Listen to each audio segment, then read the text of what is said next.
and let me apologize in advance if I don't have everything covered, but I would, whether I feel completely prepared or not, I'd like to at least touch base once a week through voice just to catch up on everything and give us all a chance to communicate more directly in case we're missing stuff in the chat, especially this week. The general chat has moved quite quickly. Plus we added, 4 more channels.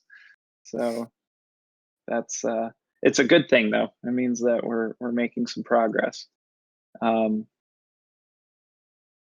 So let me, I'm wondering if I want to start with, I'm actually going to turn around. I'm going to start with you guys, so everybody has a chance to update me with anything they feel as though I need to know or may have missed this past week, because it's been a bit hectic and busy. So let's work our way down the line, and if you want to speak, that's fine. If not, we'll move to the next person. We'll start with 507. Do you have anything you'd like to share, ask, mention to start?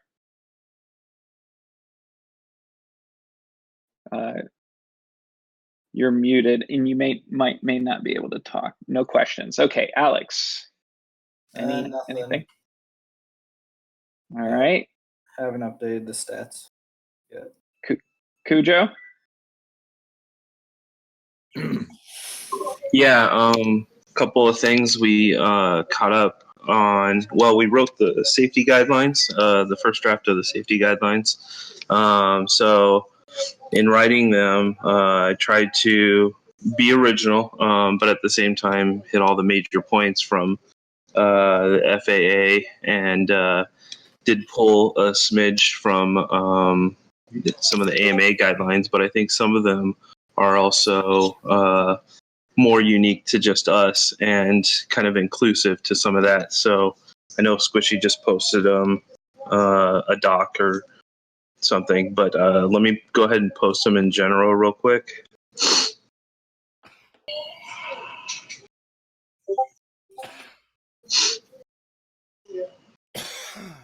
And I'm sorry if I sound a little weird. I just got sick yesterday, so. Oh, I'm sorry to hear that.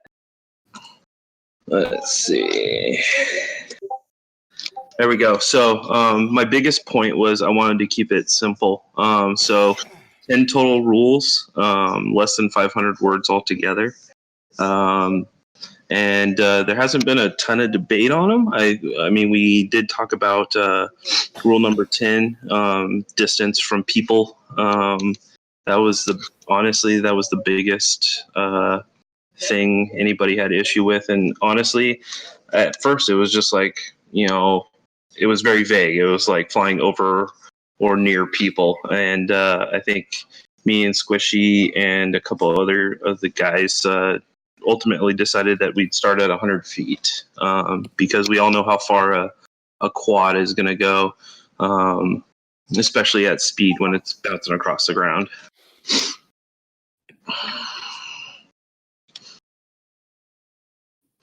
All right. So, yeah, very good. That's actually, and we can we'll loop back around on maybe some of the more specifics here, but yeah, I've got some input and questions as well. But yeah, we'll come back to it. I just wanted to quickly go through everyone and just see if people want to bring up topics like this to make sure that we cover.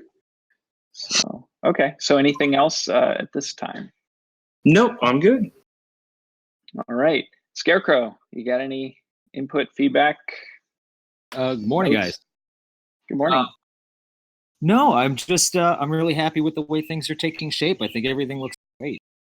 Like I said, it was a pretty rowdy week in the chat, and it seems like a lot of things are getting done. So just, don't be afraid if you see something that I could be doing to let me know. Everything's just kind of beginning to kind of fall into place, I think. And as it grows and as these things take shape, a lot of our roles will become a little more clear.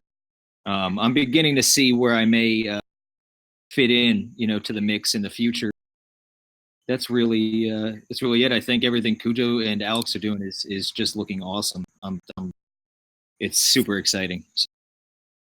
Yes, I would definitely agree. I think I'm a bit surprised, pleasantly surprised, and very pleased that we're it's shaping up like it is. I really would have never imagined that this group of random people could come together and start to be productive so quickly. Yeah, So, it looks great. all right, Squishy, are you online? Do you have a? Can you guys hear me? Yes, sir. All right, cool. So you guys saw the 3 channels we set up, the structure that I kind of had in mind. I wanted to explain it briefly, just so that like you guys understand why That I would be came up with great. those 3. I have it in my notes. I was trying to come up with a way to like include separation of duties built into the structure because Chad kind of asked me to help with the structure. That was the only thing that I could really see at this point in time, is that we need to have a separation between those who possibly take in funds or donors, and whatever the source of funding may be, and whoever handles it needs to be separate than the people who actually analyze the problem for FPV lobbying and education and apply those funds. So in that way, we kind of build in an integrity where we don't have vendor. There's a million scenarios that it basically just inherently avoids. If you guys can basically throw scenarios at the structure itself, and in the future, kind of think into the future, what kind of scenarios may we face, and then how can the structure just basically filter and deal with that so there is no debate. And I think this is basically a good starting point. There needs to be official governing committees, eventually people that make decisions. We're all sort of making decisions, or Chad is kind of the tiebreaker at this point. So these are kind of like a prototype, like a working group that maybe someday could form into the committees, and develop their own little like structure within each one and their own way of doing things. Each one probably should have a description and a mission, and a narrower scope of what they do so that they can focus on it. The 3 that we came up with was the education and lobbying. Pretty much the first one is like the people who look at outward at the problem, and then apply our resources to the problem. The middle guys are like the lawyers and the finance and reporting. I assume there's going to have to be some sort of an accountant to pay the bills eventually, and to keep the books, and to create the reports. So that's where they would live. And then also the third one is the oh, where did I get lost here, is the safety committee that's developing the safety guidelines. The safety guidelines, something to keep in mind, is not something that we just create, and then it's there forever. It's something that we have to review. I don't know how often we want to review it, but it's something that needs to be maintained. So that's something to think about. That committee may not get a lot of use, like 5-10 years from now or whatever, but it still needs to sort of exist so that it can evaluate the existing guidelines. But that's the idea on the structure. If you guys have any questions or ideas on that. I would just like to say thank you from the bottom of my heart, Sean, because you have brought so much to all of this that I really can't imagine would have gotten done by this point. So thank you. And I feel like it's going to be instrumental in making us very effective. And for anyone that thinks this might be moving slowly, I want to say I think it's moving rather quickly, considering it was just kind of an off the cuff movement to kick this off. And we've got a great foundation started. So and a huge part of that is because of Sean / Squishy's initiative and moving forward on so many things here. So thank you very much. Now that being said, I would like to break something out. Right now we have education and public affairs. I'd like to separate that so it's education and then a separate one for public relations, which is essentially is marketing. And marketing, public relations, all of that can be anything that is content that is generated, whether it's like or I should say public facing content. So, the website, any kind of promotional materials for education, or safety, or actually any of the other areas, any kind of, public announcements. What do you guys think of that? Basically, like a PR department, you're saying? Yes. No, it's totally needed, and it in my structure, like existing, layup, it's just nested in there. But yeah, it's totally there. So you're just Yeah, saying I'd like to. having a separate one. Yeah, I'd like to have it a separate, just so it can have a strong focus. One, that's my background. That's my my one strength is marketing and branding, and I think that's what's gonna be a powerful piece for us, because that's more of a proactive movement. I don't want PR and any kind of public statements to just be reactionary. I'd love it to be proactive and going out, making statements, and fighting ahead for our freedoms, not waiting for something to be taken away and then trying to find a way to defend it, because you've already lost ground if that's what you're doing. Yeah, I think I agree with that. I think that the original thought behind blending them was that education and public affairs, both, for our pilots as well as the general public, I figured that education was a huge part of that, but I didn't really put into that there was going to be so many other, I guess, committees or groups that would utilize that public affairs. So if we need to separate it out, I'm totally with that. Yeah, because I see PR as working across the board. So, whether it's communicating, it could even communicate financial information, because being a nonprofit, all the financials are going to be public. So I think it's important to make sure that all areas have some kind of presentation filter, because if people get information without being educated on how to digest that information, it can be horribly mistaken. So So that brings up that's something. We would put branding under this, right? yes, I think that would go under that public relations, branding. All of that would fit in kind of a public relations, marketing, branding. All right, got it. So that I do have that on my list of things to bring up today. Is simply that we need to do that pretty quickly. Is get branding started. I mean, if you're going to start hanging out the shingle and advertising the group, you'll need that done. Absolutely. That was one of my big thoughts this week too. Okay, great. Well, has everybody seen the logo that I put a little bit of time into before even starting this Discord? But I like it because it's not too extravagant. I intentionally wanted it to be very simple, but still means something. And hold on, I'll post it in the general chat so everybody can look at it here. Hey, And Chad, I had another a. one sorry. more thing about your groups splitting up with the public relations and the education. We also combined two other initial ideas: the financial management and the fundraising committee. Mhm. Are those two worth thinking about breaking up as well, or do they still make sense together? Well, the fundraising, I guess, like any structure and relationship, would be under financial, but promotion of it would fall under, the marketing, public relations column, I would say.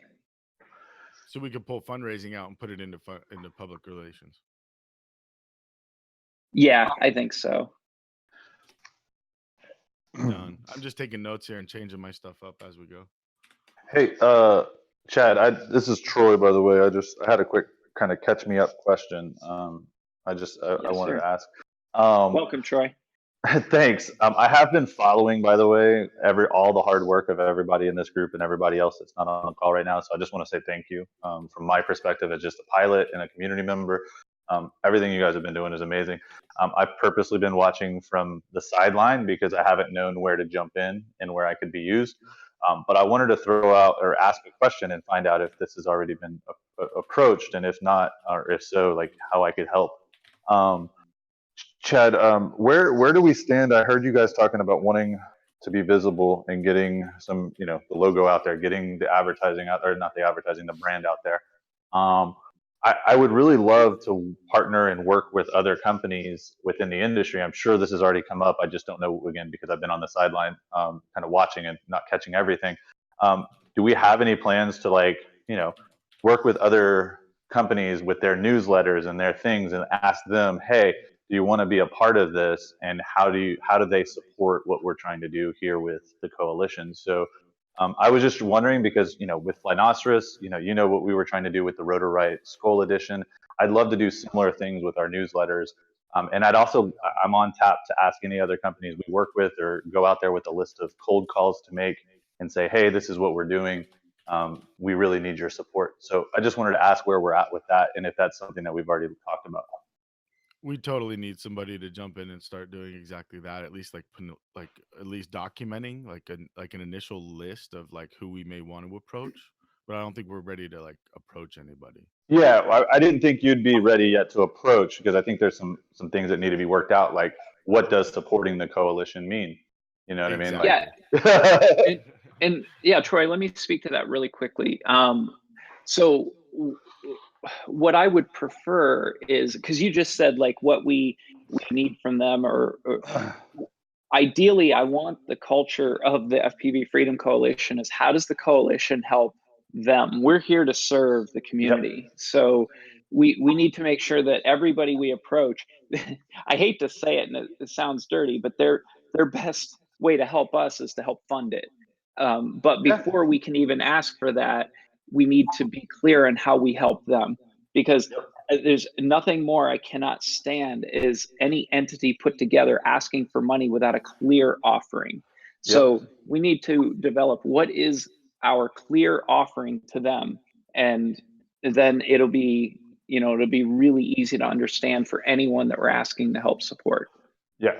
I 100% agree, and I hope that that in everything I've ever tried to do within, what I've worked with you guys, I always try to do that is, what can we do for you guys? We want to do for you first, because without you guys, there's no us. So absolutely. Right. No, and I get that. For the sake of everyone listening, I want them to know where I stand. Yeah. Okay. Well, thank you for answering. I'll sit back on the sideline and listen some more. Good work, guys. So it looks like Final Glide chimed in on our general chat. I don't know if he's going to be joining the voice chat. So Alex and Scarecrow are advising him.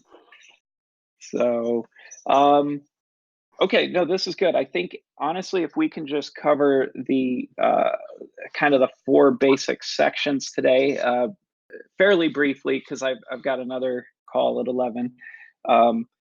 But we'll just work down the line here, and we can kind of get an update of where we are and where we need to go. I'd like to start with legal, because that's kind of the hinging point of a lot of this, because until we become an official entity, we need to be able to get our legal structure in place. And I do have some feelers out for my current corporate attorney, and I'm trying to see if he can get his firm on board with helping us out. And to make it clear, I'm not asking them or any attorney to work pro bono forever, but we can't get the money till we have a structure. We can't have a structure till we get it paid for somehow. So I'm trying to juggle that right now so we can get the ball rolling. But once we have an entity in place, we can quickly start putting the committees together, get the board together, and things will move pretty quickly after that, I feel like. Hey, Chad, I'm going to send you an email to James Mackler, where I'm going to introduce you. He's a drone lawyer I've dealt with in the past. He's out of Tennessee, and he helped form some councils there in Tennessee around drones. So he might be a really good resource. So I'll introduce you via email. Oh, perfect. Thank you very much. Yes, sir. Okay, so as far as legal, are there any other questions, comments, concerns on that? Good? All right. So You know what, Sean? On I think you're instructing upper right. On my computer, it's the left is where the voice channels are. So He's using just a phone. Yeah, he's on his phone. It looks like he took a screenshot. okay, I got. So It. Oh, it's up there. Yeah. yeah, it's a little different. I think Alex. Okay.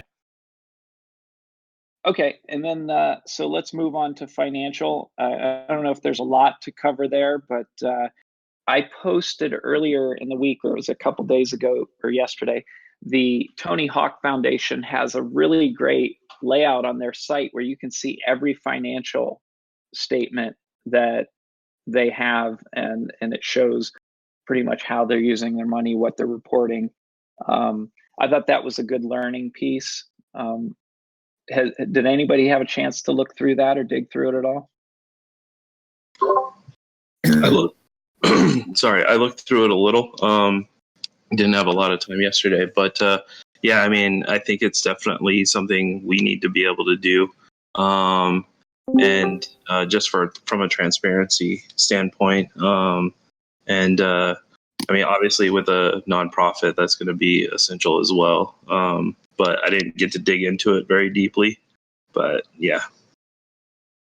Well, here, and I will, let me, I'm going to post that link here just so whoever's on the call can take a look at it. If you want to bookmark that link, I think that's a good thing to look through. One thing that I was a little surprised by was it's the Tony Hawk Foundation, and it looks like they're averaging about $2 million a year that they're working off of. And I thought it would have been quite a bit more, frankly. But to see the impact that they have for 2 million, and it's pretty good. It's a beautiful layout. I love the way everything is like very clearly set out so that you could read through it and know pretty much exactly where all the money is coming from and where it's going. Right. One question that popped up, and I don't know where it popped up, but the regarding financial stuff is people were already asking, pilots within the FPV community were already asking if we're going to be membership based and have, like fee based memberships, or if we That's a plan to. really good point. I personally, I always like, and forgive me, I've never worked in this capacity for nonprofit. So all of my thinking comes from the business world, but I still, even in the business world, I don't like to, again, take any money. Ooh, somebody needs to mute. I'm hearing myself. So I don't like to take any money without understanding how it's being applied back into whatever it is that we're doing. So if we took money as a membership, there would have to be a clear offering for that. So I guess how I would see it is if maybe down the road, if there were additional services, or if there were like insurance or something like that, I could see that, like the AMA, you pay a fee, and their primary two things they give you is insurance and a magazine.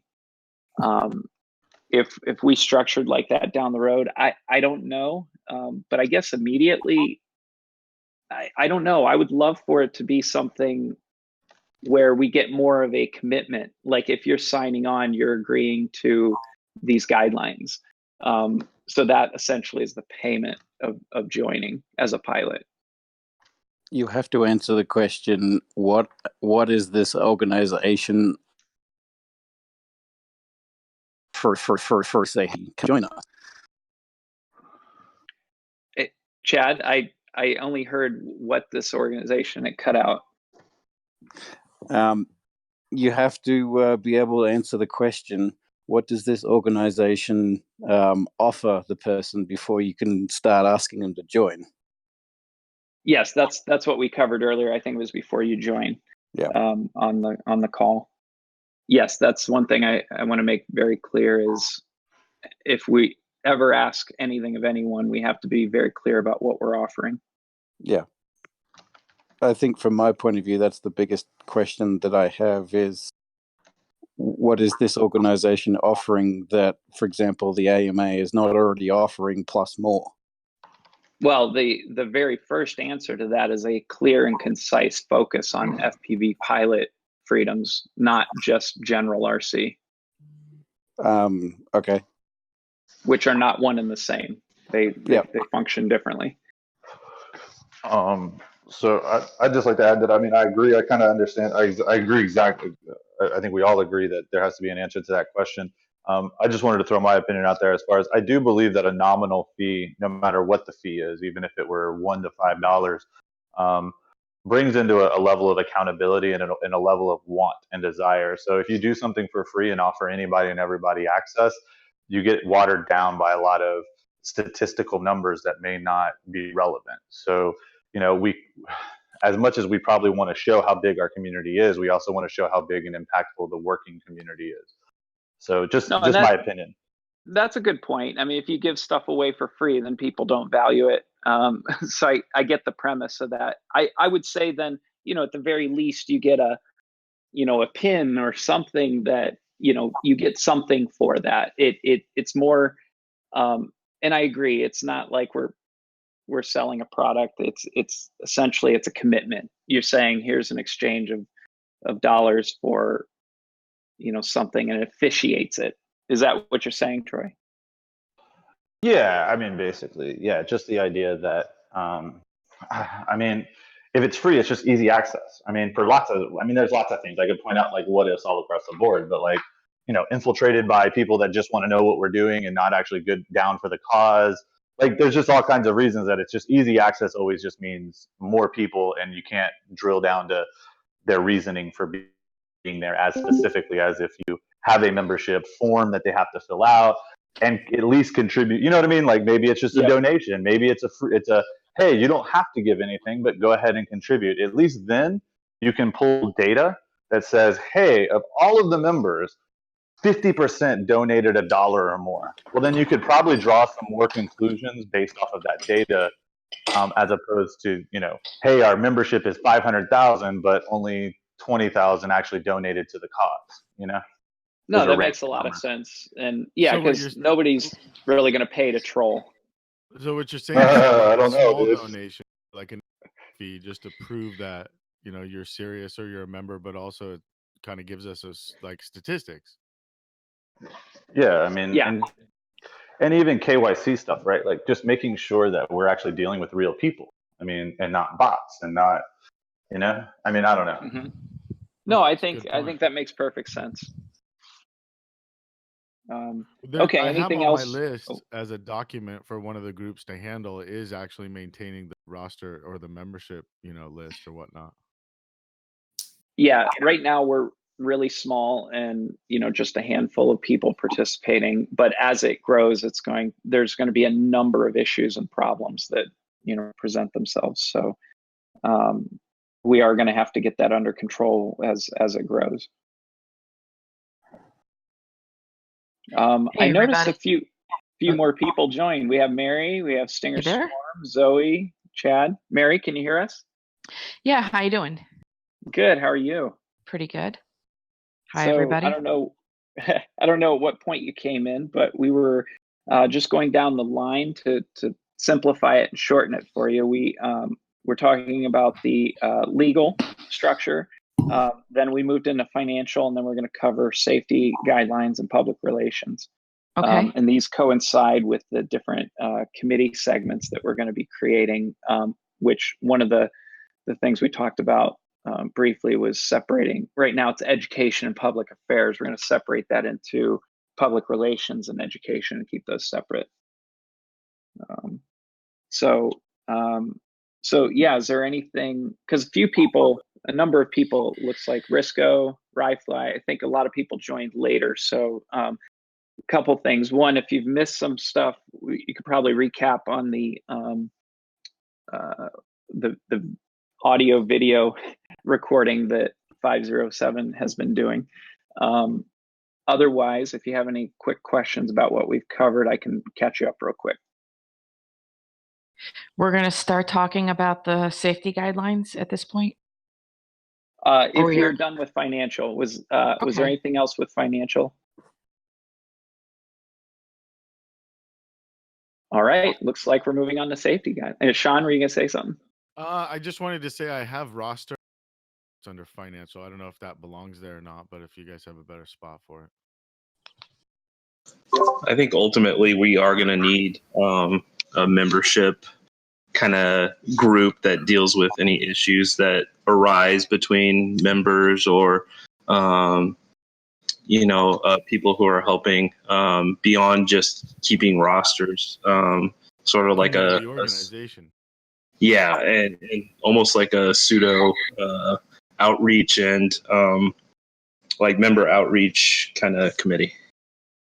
Well, the outreach, I think, again, would fall under like public relations or marketing, something like that. But I do agree, you're talking about like a member management. Yeah. Yeah, I don't know what that would be, but that's a really good point.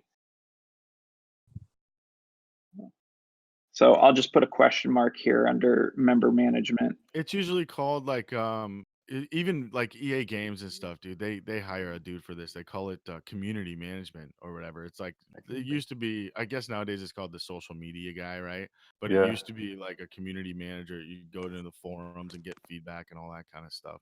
But we need somebody like that, I guess, to manage all the members, the roster, the internal stuff versus fundraising would be the external version of it. No, that's very well put. Okay. Anyone else? Small idea. I just use this the other day as an example, but what you were saying I just use Patreon as an example because having all of the interested people and an email list and an address list all in one spot might be handy. And I was thinking about what you just said. Like you could say like, hey, it's $5, but then you can give them $5 worth of something right back so that you break even, but at least you know that they're actually serious if they take the 2 minutes to sign up. And then you would have your mailing list, for like calls to action and any pertinent information. You would have a list all in one spot to get to everybody. No, I agree with that. I think that echoes kind of what Troy was saying as well.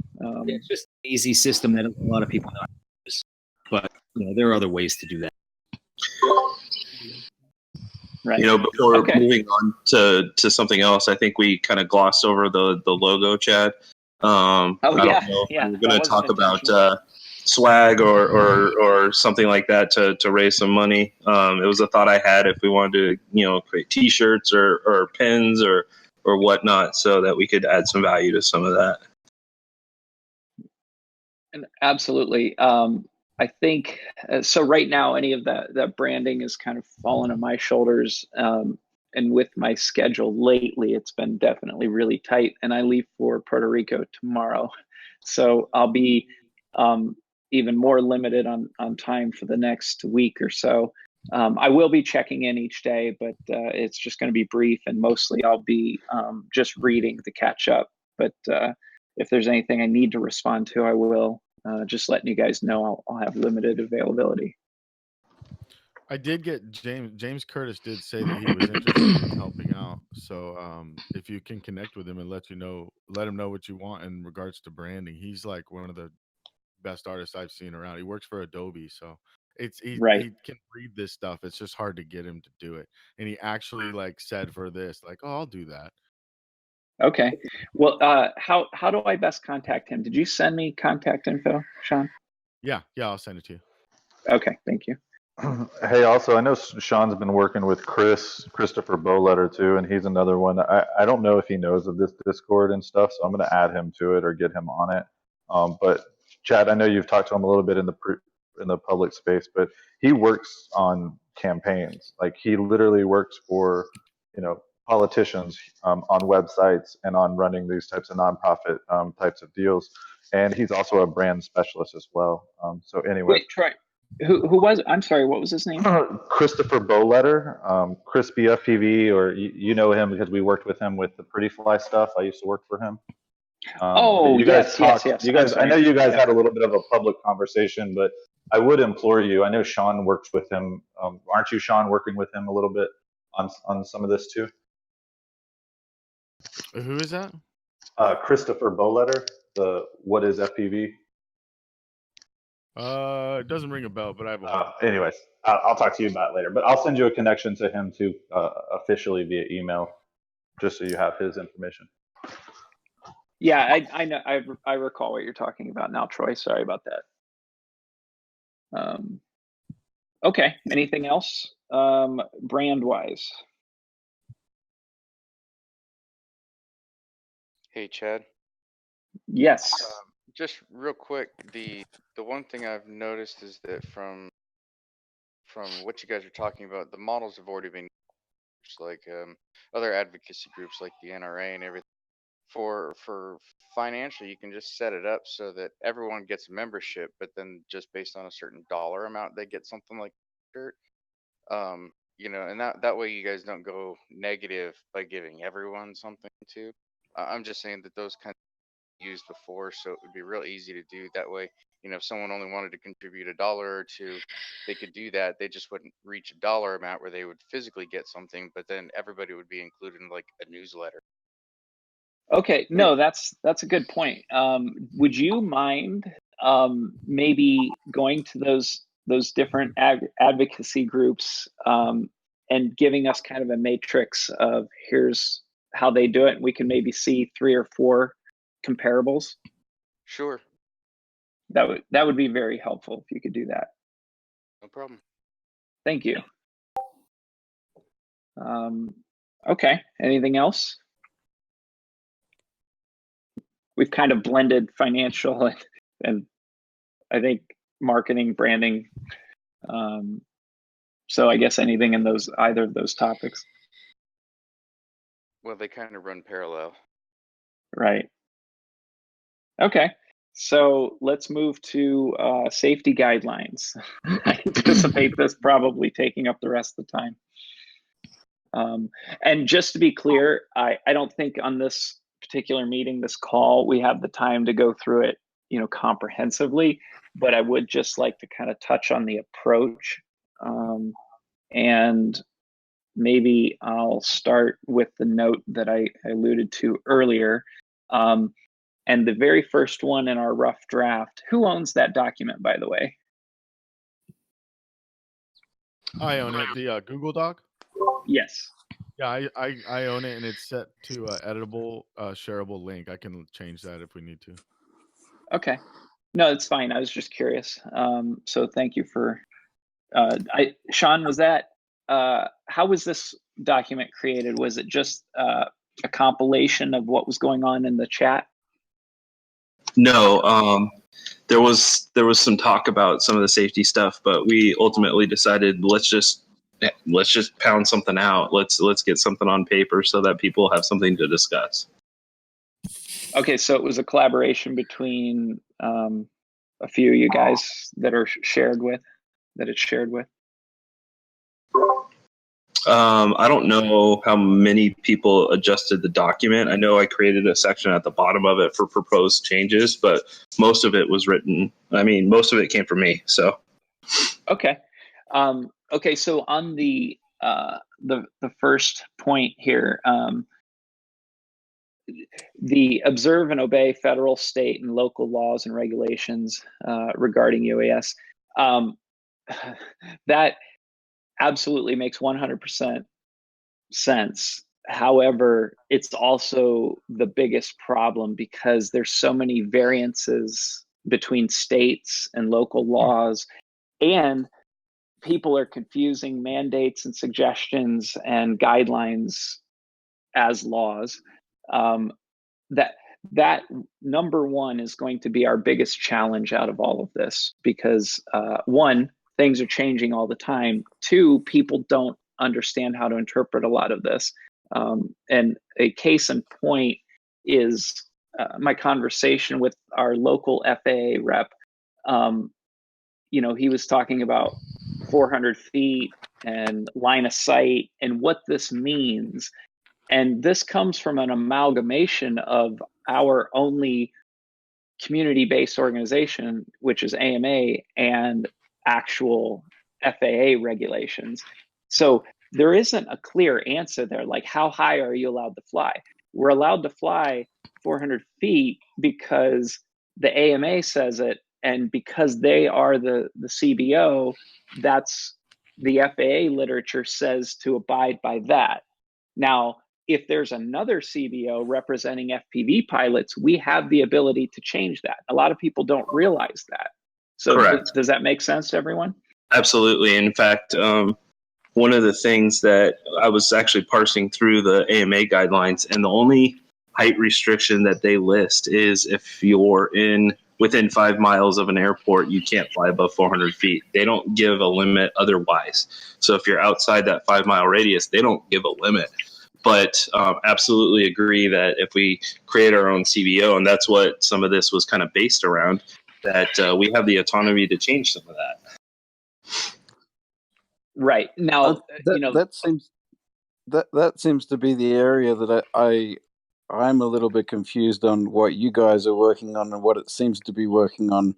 I mean, guidelines are great, but honestly, a lot of people, if you're looking at, I don't give a damn about your guidelines. I don't give a damn about AMA's guidelines. I look for the FAA, and the fight to me seems to be working on FAA's guidelines and ensuring the FAA's guidelines, or sorry, not guidelines, regulations, are national based, not state based, because FAA is not state based. FAA is national based. And I know you guys are all different states and that sort of stuff, but the FAA is the one that needs to get its shit together, get their regulations sorted on a national base so that they overpower everything, and then you need to work with the FAA to get regulations that actually work.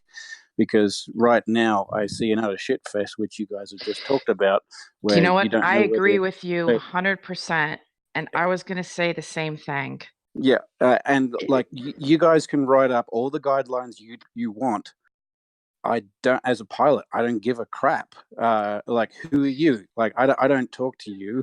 I talk to the FAA. That's the direction that you need to go. And unless you go that way, I see a lot of wasting time and chasing tails, because the FAA don't care. Well, it's because there's going to have to be a progressive movement towards it. It can't be all at once. It's not like we're going to get the FAA to change tomorrow. So in the interim, something has to take precedent. And right now, the only option we have is one option, AMA.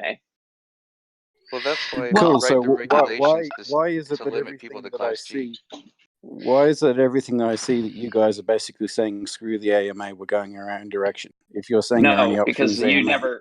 you never heard any of us say that. Well, They say it all the time in the chat. Yeah, you may not believe it, but your actions are complete opposite of what you're saying to me now. Like, we're going to go our own way. We're going to be our own body. The AMA is not listening to us. We're going to go our own way. Where Well, I go, let me guys, say it. the AMA only. Well, let me say it so I can be very clear.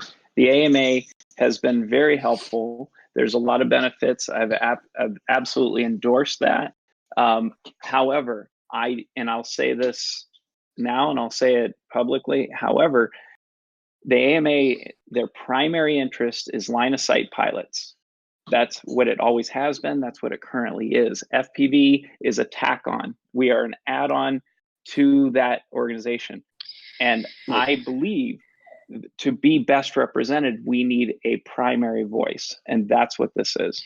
So that doesn't mean they're bad people. Theory, but I don't think we should be proposing regulations. Because we should not. Why then the FAA is going to look at us and say, "Oh, the FPV community is cool with restrictions. Let's add some on." I mean, we should just deal with the existing ones. If they're reasonable, we support them. If they're not reasonable, we object to them. But to add on things that have no legal effect, I just don't understand it. And as far as the FAA and its national effect, let me make an analogy here with guns, because drones are so new, but we all so let's say right now there is no federal law that says we have to register guns. we have to go through the federal ATF to get them, but then states add on extras. Like this state wants a gun registry. This state has a magazine limitation. So states can always add on more restrictions, but they can't unrestrict what the FAA does. So that the FAA will have some kind of national blanket thing, and whether states and localities want to expand upon that, they can. They're not preempted from that. However, I have seen some people say that FAA should have 100% preemption of any state and local law. And whether or not that's going to come to fruition, I don't know. But like this stuff in here about the 100 feet, I mean, even though I think that's common sense and I wouldn't want to fly, 100 feet over somebody, I don't know that we should be offering restrictions. We should just be focusing on what are they proposing, what's already proposed, and then either say we agree or don't agree, and let the rulemaking ideas come from them. I think the I don't know. original Wait, goal. Mary, come from who, real quick, just for clarification? Well, come from the FAA, come from the legislature, come from local government. If they propose something, then we can say we agree, we don't agree for these reasons. But that's why what should I'm. we say, hey, they should have a law saying you can't fly within 100 feet of a road. I mean, that's not really our place to come up with Well, restrictions. that's how the FAA is currently functioning. That is also how a lot of industries function. Yeah, they don't have the infrastructure to focus that kind of time on us and say, okay, figure out what's right for them. In my conversation with our rep, that's exactly what he was saying. He's like, we trust you. If you're recognized as an entity, then we trust you to develop those. And I'm saying, yeah, sure, it's great to do it in the future and say, let's get FAA to do it. But this is how they're working with everyone. So we can't change their infrastructure. We have to work within it currently. But go ahead, Kevin. What were you going to say? We have basically two choices. We can do what we've been doing, which is wait for the FAA to come and tell us what we can or can't do, or we can do what we're trying to do here, which is establish safety guidelines and go to the FAA and be like, look, this is how we propose that we safely integrate with the rest of your aviation infrastructure. Can we please implement that? And that's going to, instead of them defining what we get to do, that gives us the ability for us to define at least what we want to do. Exactly, that's my whole problem. Though I look at the FAA, and if we go the way that we are, go to the FAA, they're going to go, "Who the hell are you?" We're going to continue doing what we're doing. No, they're not. But that's not true. We've had direct conversations with them. They are very open to play. They are very supportive of the hobby. Okay, cool. Show me the actions of their words. These people are really good at words. Their actions are usually very different. I'm not sure what you're seeing that's different. Yeah. Well, what I'm seeing is the history of drones and FPV being regulated more and more when none of the statistics prove that they need to be regulated, when in fact they should be regulated less. But you've got people telling you have a look at the regulations. No, I don't think we're going to undo anything. Yeah, we're not going to undo anything at this point. We're just trying to stop the bleeding, I think. So that's the whole reason why I joined this group, as a group to actually go and fight for me for unjust rules and unjust regulations to allow me to continue flying in a safe manner, of which I have the entire time, and the statistics have done that. And a lot of other pilots are in the same boat. And so if you expect them to join an organization which is just going to go the FAA route and regulate more and put more guidelines and make it more complicated, then you're going to get a lot less people on board with you than you actually think. Well, just let me tell you how it is here to fight. Let's say there's an FAA regulation we don't want, and we want it gone. So how agency law works here is they have the least amount of burden of proof to keep a rule. So let's say you have a criminal case. You have to prove that beyond a reasonable doubt. That's the hardest burden of proof. Civil cases, you have to prove more than 50% this person is liable or not.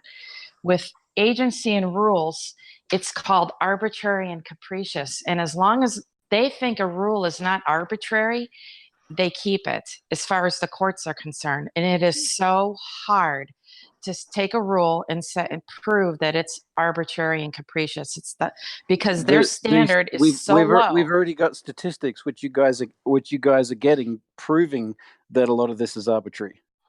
So that's all the proof you need. There is. Okay.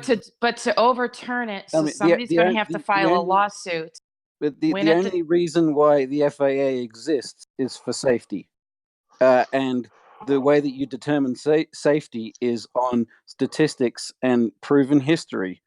And we've got all the proof on our side. Some of it is subjective risk mitigation. It's literally looking at scenarios. Also, and it's proven by statistics in history. All right, hey guys. Chad, there's been some major cases lately that have gone the other way and said, even in July, major cases, and they just give the FAA full reign. It's very hard to overturn them.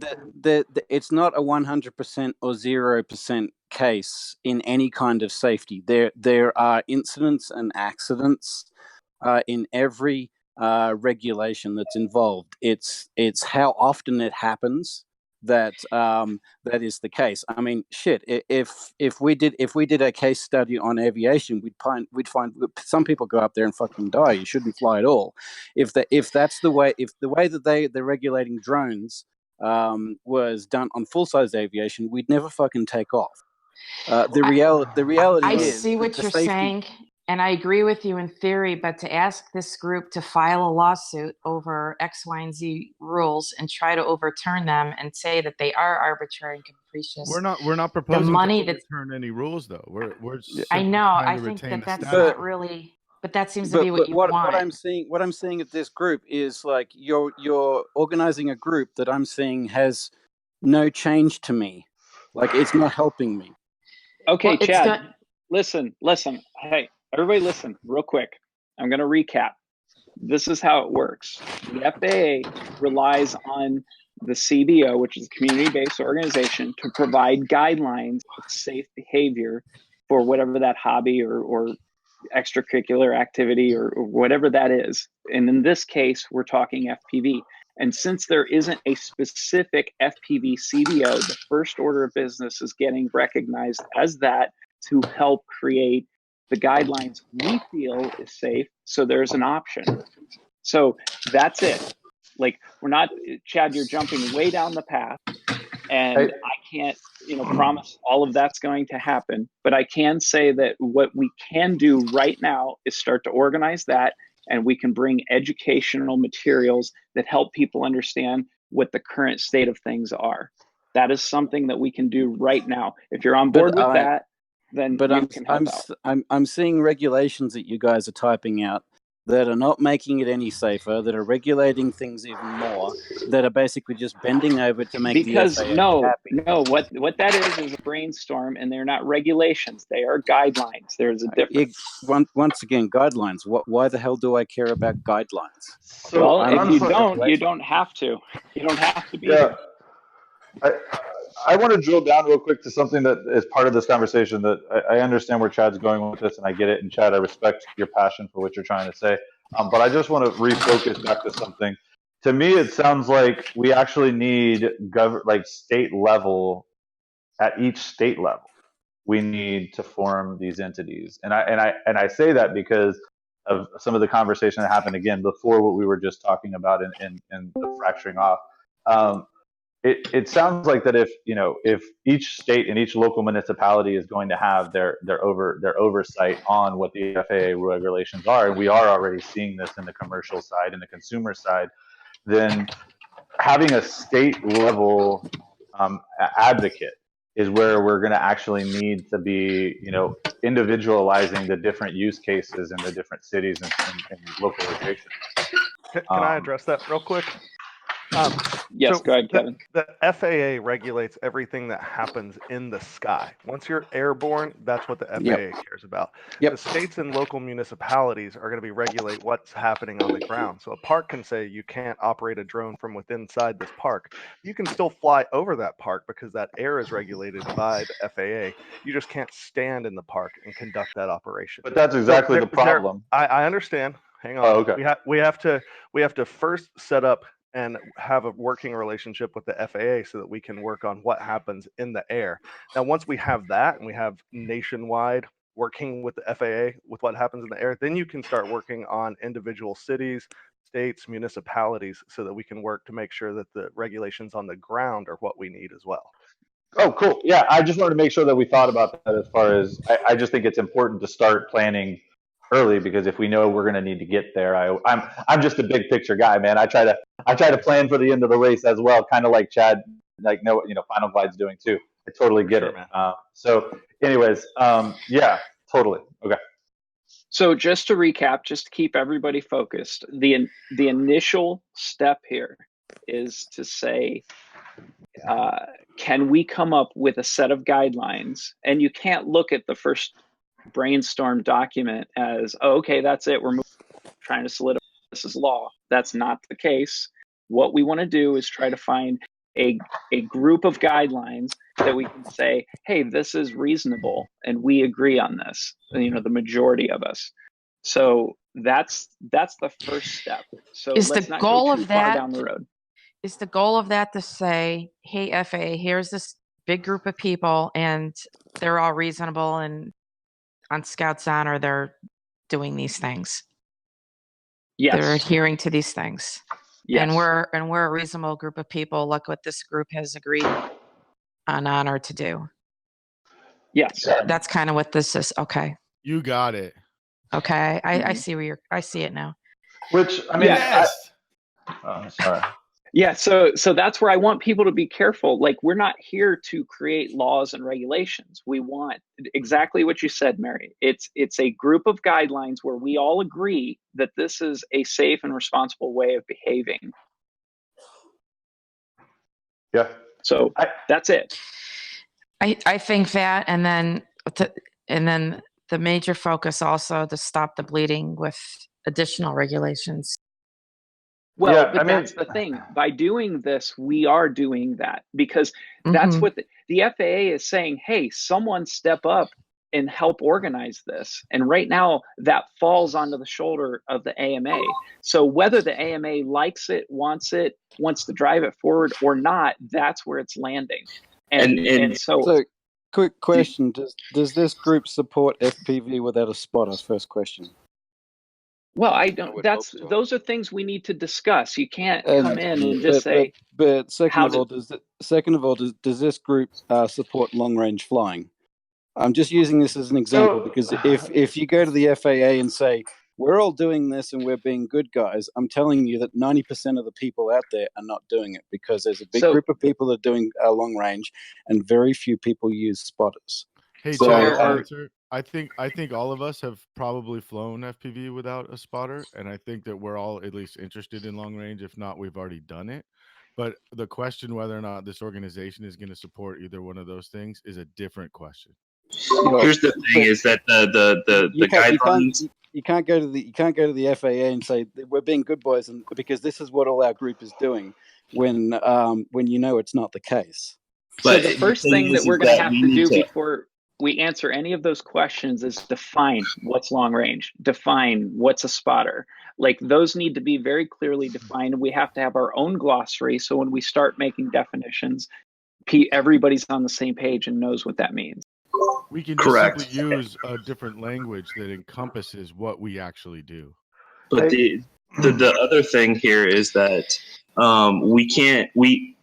I would love to support beyond visual line of sight, and I would love to operate without a spotter. But at the same time, we have to work within the current FAA regs before we can start working on changing FAA regs. And that's where the lobbying comes in, is that these guidelines fall within what currently the FAA says these are the regulations. And there's very few of them, honestly, that the FAA requires. But but beyond visual line of sight, that's not one of them that they budge on right now. And so if we can operate safely within these regulations, then we can start working on changing that and say, yes, we want to fly beyond visual line of sight.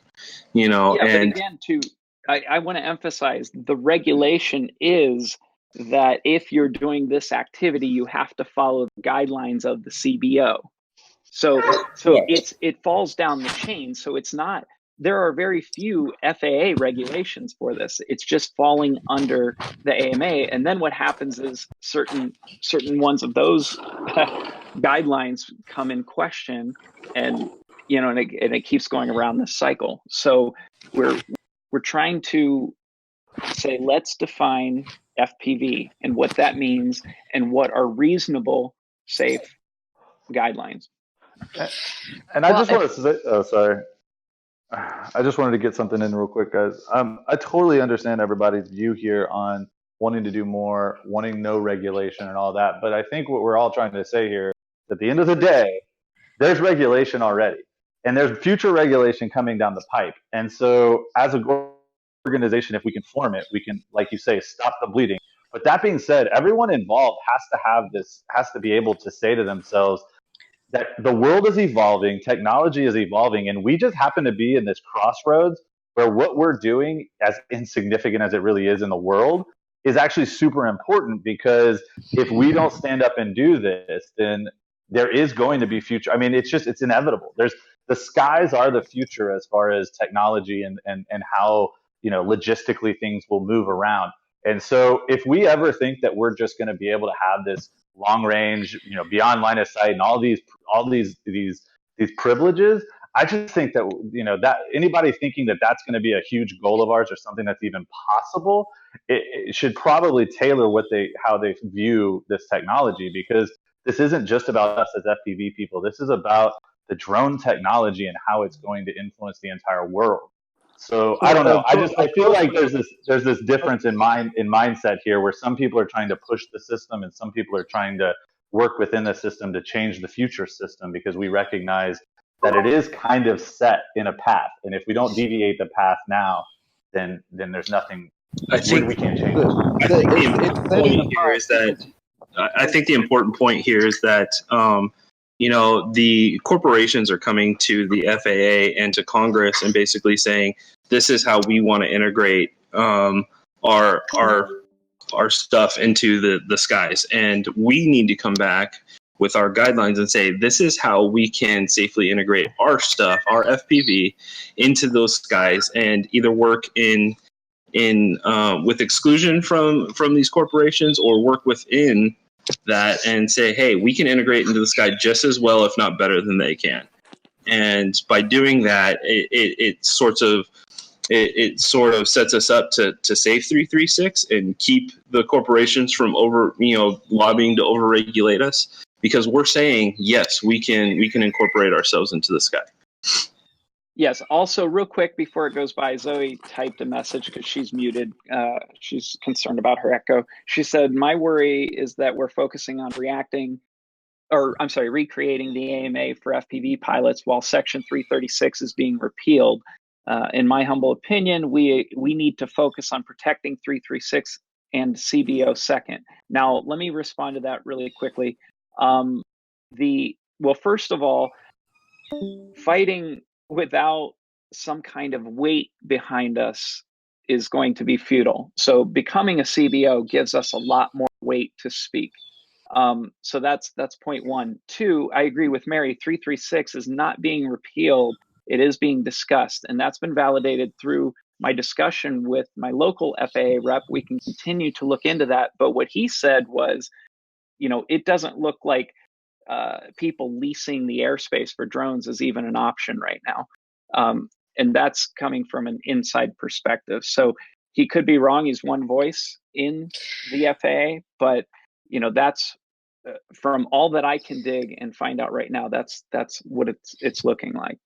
And that's why if we can get on the advisory committee, we would be on the inside and we would know this is reality. This is just talk. This is just paranoia. We would know this is realistic. This isn't. and that's a really good example, because let me pick an unrelated but similar example of how information flows. You know, people often develop their opinion based on responses, and the tariff is a really good example, because there's all this speak about a 25% tariff going out to all these resellers. Well, I have combed through all of the government documentation. I have a business advisor that has combed through everything he could find, and we cannot find a definitive statement about 25% anywhere. We can find different percentages, 6.3 and 4.7, on different items, but all of a sudden I've seen just a flood of people talking about a 25% tariff, yet I cannot find specific products that are tariffed 25%. So because a lot of it was also based on a file that was released by I think it was a news entity or a journalist entity, released a document talking about 25% and then a list of things that were tariffed. But what they didn't say was everything on the list is not 25%. So this is a perfect example of how information gets out there and people get confused, and then they start arguing about something that's not even real. And that's what I'm seeing with this. Bruce released a video talking about what's happening, but it's just one perspective based on one public conversation, rather than actually digging in and talking to the FAA reps and finding out what is the reality of it. Hey, Chad, I have a question for you. Mm-hmm. Given the goals to incorporate FPV as a standard instead of just what's currently out there for line of sight scale piloting, what are we doing to actually legitimize FPV? Because it's the only way we're going to get rid of the you have to have a spotter, you can't do long range, and all that other kind of stuff. I realized a lot of the scale piloting was done under the idea that those things are pretty darn big and they can cause a lot of damage and hurt people. But until we come up with a way to legitimize FPV, and so that there is a solid difference between us and industry drones, which are all GPS directed. Sure, they may have pilots, but they have an overriding command for automation. Without giving us a specific legitimized, hey, we are what we are, you can see how we're under control and we can see what we're doing, I think a lot of the arguments are going to have a hard time to go someplace. Well, yeah. So I've been saying, even through Rotor Riot and what we're doing there, is the best way to legitimize FPV is to get more people involved. In order to get more people involved, you need the point from being introduced to what it is to becoming a competent pilot. That timeline needs to shorten, because if it takes too much time and dedication, you're not going to have a big group of people wanting to join. If you had to imagine, if you had to tinker with things for 6 weeks before you could play a video game, like how popular video games would be. Like it's I did, it was the 80s, and it it obviously caught on once it got much simpler. Once Nintendo came out and said, hey, we're making this super simple and you're going to get a 10 times better experience than an Atari, now it catches on. So So then we're the just best way waiting on to the hardware people. I mean, 'cause well, no, that's a piece of it. And sometimes that's what people want to put all the weight on innovation. Although that's definitely a piece of it, you can still find ways to move forward. I think sometimes just restructuring the introduction of the materials. So for instance, if somebody had an understanding of a simple path, here's how you get into it, and you get a tiny whoop, and then you get, the Fat Shark 101. I don't know, whatever that path might be. The concept is getting somebody from zero to a competent flyer is the shortest amount of time, however that's addressed, whether it's through innovation, education, inspiration, whatever that is. that will help the hobby grow, which helps legitimize it.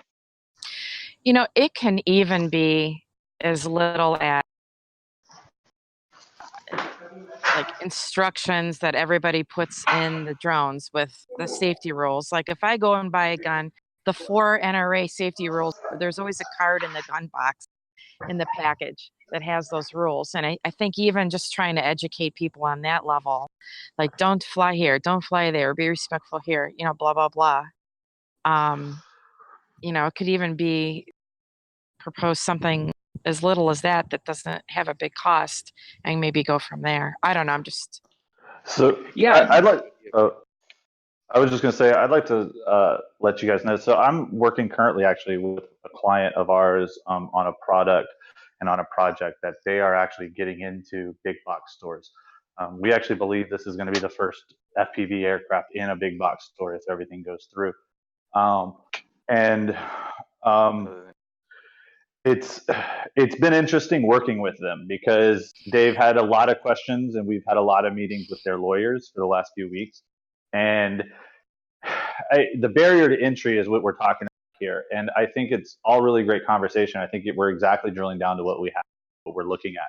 You know, I've had these conversations for 6 months with our clients, which are, you know, what they're attempting to do is not really possible, yet they're doing it.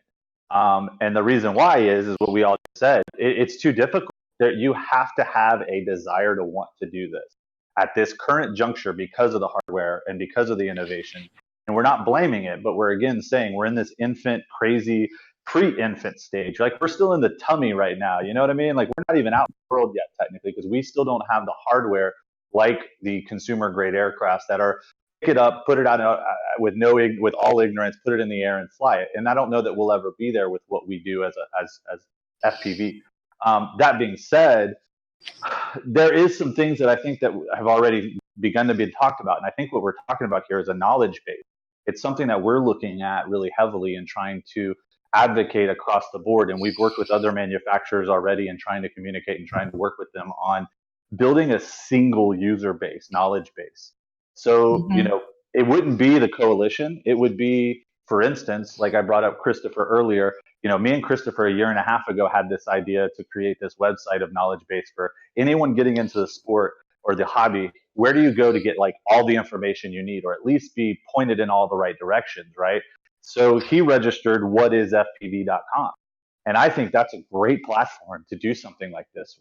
Whatisfpv.com being a knowledge base where you go there and you get directed, like you said, to all the hardware that's dedicated towards the progression of the industry, that's actually involved in creating safe practices and things and has those disclaimers and has those things on the box.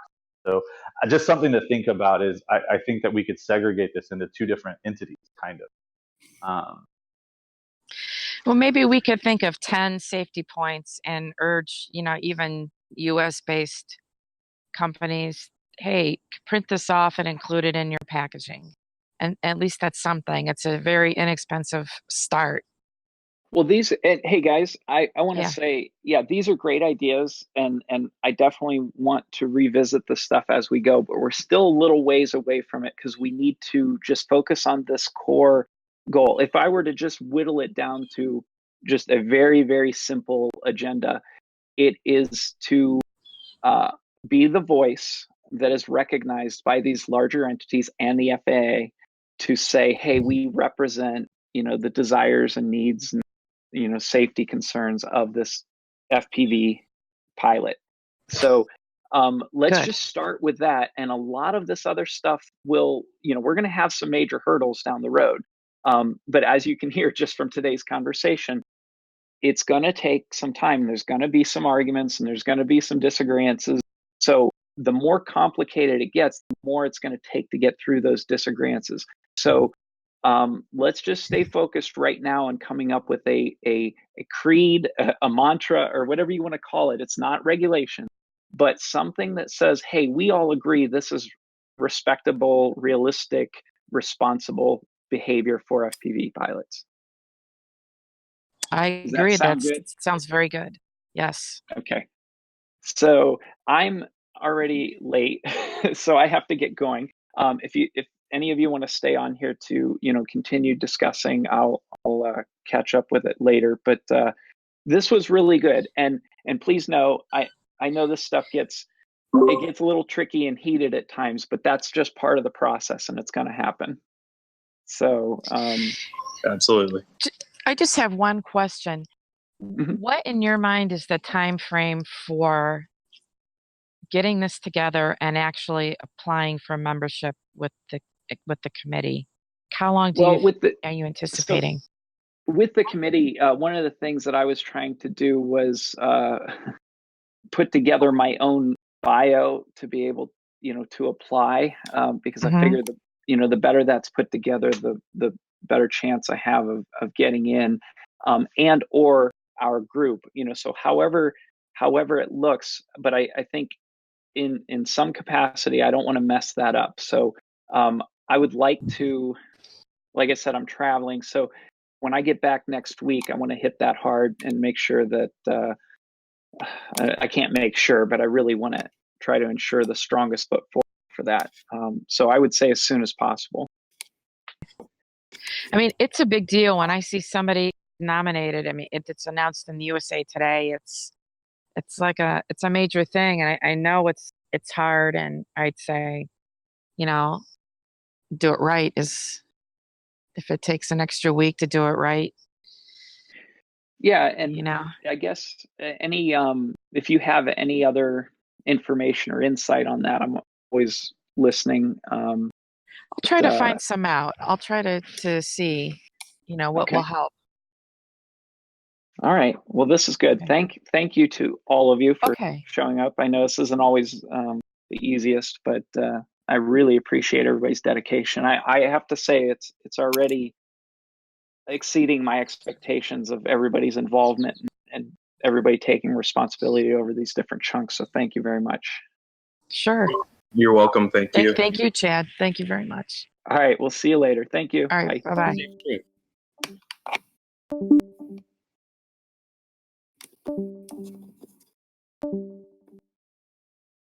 Okay.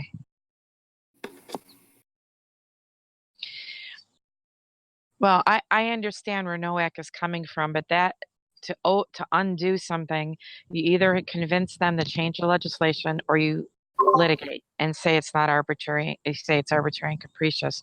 The litigation end is way harder than trying to get them to change their legislation because agencies have such leeway. It's such a low standard for them to be able to keep a rule. Well, absolutely. That, And I think that, and if we have 10 rules we don't like, that's 10 lawsuits. It's just, it's almost unrealistic at this point. But I think if we got on the inside, maybe we could persuade them to tweak a rule or two.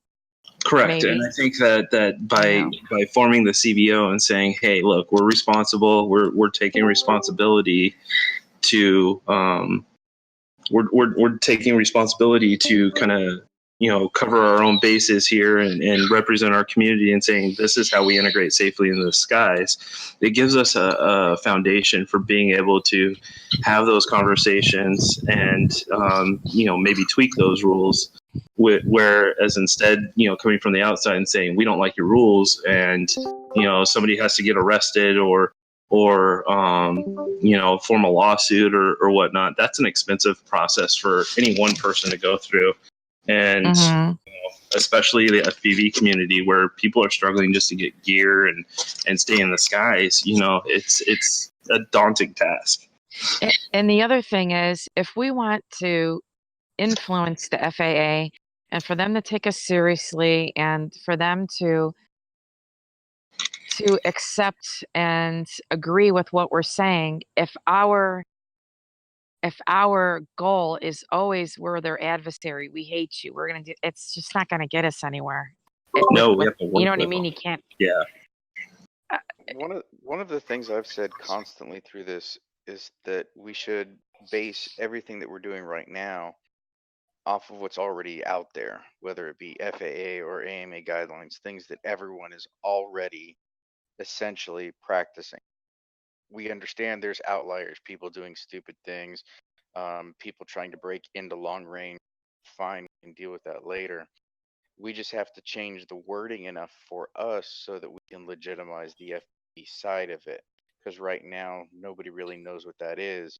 And every government meeting, as far as UAS is concerned, there have been more lies about what drones are doing here locally than I could count. It's like most of it you could prove false with a simple Google search. But these are the industry people that the FAA are getting advice from. As you said, Mary, we need to get someone on the inside so we can throw out the bullshit flag. But, other than making a tighter regulation for ourselves for like maybe don't fly directly over kids in playgrounds, which seems like common sense for most people, but clearly there have been people that do it. Mm-hmm. We shouldn't try to, as you stated, we shouldn't try to make it tighter than what's already out there. We can fight local levels easier than we can at federal level. And if we have a base that we start off at with already established rules, then all they're going to do is go, oh, well, this is what we've already got. Okay, no problem. I think one of the things, guys, is that, a lot of what we want to happen is that FAA basically says to the entire country, look, these are the FPV rules. Nobody can make any rule beyond this. And that's, unfortunately, that's not going to happen because states and localities have their own issues that they have to deal with. And like Stingy said, FAA governs the sky, and the states and the local folks are going to take care of the ground. So as an example, I live in Phoenix. There's a nuclear power plant right outside of town, and Arizona is going to say, well, you can't fly close to the nuclear power plant. It's going to be what it is. And whether they set up that no-fly zone 20 miles from that, that's going to be up to them. But the thing is that the FAA has a say in a lot of the rules that the states and local folks are coming up with, and a lot of those They're just decisions need to making be. rules. So here's an tightening down. example. The localities, the local places tend to not understand the relationship between federal and state laws very well.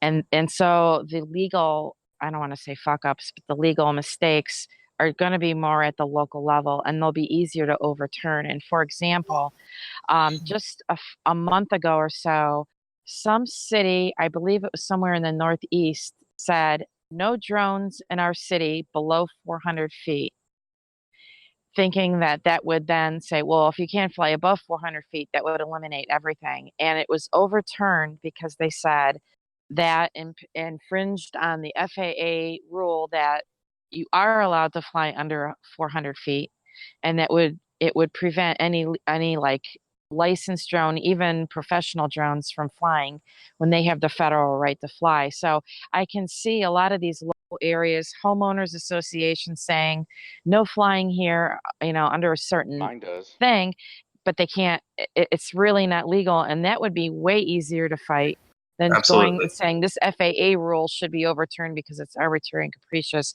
That's like, talk about uphill battles. It's That's that. why Yeah. we should just stick with class. Every time we say airspace, we should just stick with class G, because that's what we're talking about. It's the general aviation area.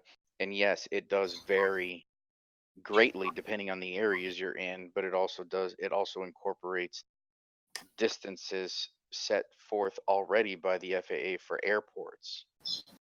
Mhm. Right. But at the same time, the FAA, in their guidelines and in their regulations, doesn't restrict us to just that airspace. So, again, we would be imposing, further guidelines saying, yes, you should stay in here.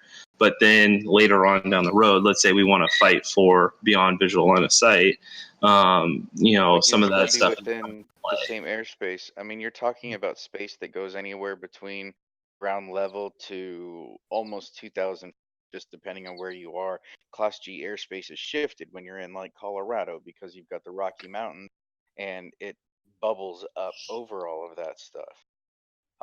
I mean, I'm totally with you on that. I mean, I don't want to close down anything that we are already utilizing safely right now. Mm-hmm. Right. I'm against that. I don't. But I think it's really, we have to be very specific on the wording that we use. And I agree with Mary. It's a hell of a lot easier to take care of local issues than Yeah, because most of them can just be dismissed because they're not falling within federal guidelines. I mean, Yeah, I mean, the burden of proof is lower. They tend to be more wrong than right at the local level.